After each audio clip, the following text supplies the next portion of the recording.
各位网友大家好，欢迎来到报明说。这期话题我们说一说美国专家称导弹太少不够和中国打仗，这完全是声东击西。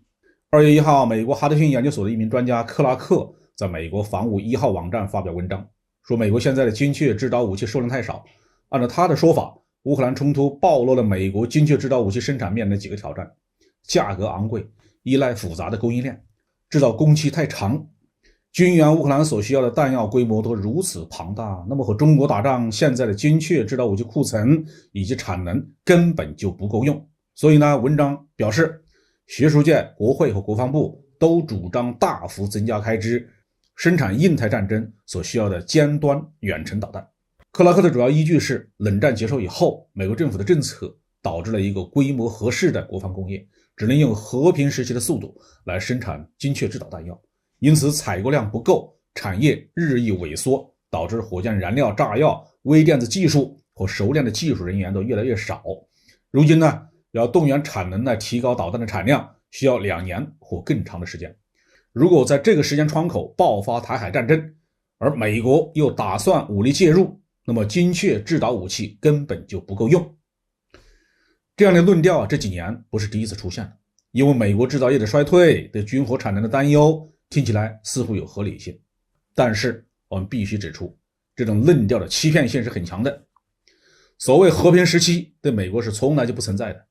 冷战刚刚结束，美国就打了一场海湾战争，然后是漫长的伊拉克禁飞区的任务、波黑冲突、南斯拉夫战争、反恐战争以及大规模的军援乌克兰。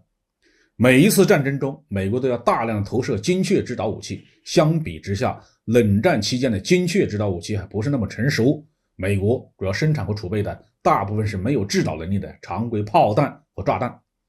生产于80年代的精确制导武器在海湾战争中大量的消耗，美军如今生产和储备的精确制导弹药早就是新型号了。更何况自从美国把中国当作头号对手，就开始做具体的战争准备工作了。2019年4月，负责美军印太司令部后勤保障的第8战区保障司令部组织了40多位太平洋战区的军事弹药专家开会，专门讨论弹药储备的问题。核心议题之一就是如何支撑大规模战役中联合火力打击的弹药储备。近3年来，美军大幅增加弹药的采购的数量达到了近20年来的峰值。2001年到2017年底的这17年里，美军采购的骨干精确制导弹药的数量有46万枚。特朗普一上台呢，就大幅提升弹药采购的数量，2018年到2020年新增采购20万枚。根据国防部2021财年预算的文件，2021到2025年初步安排再采购13.6万枚。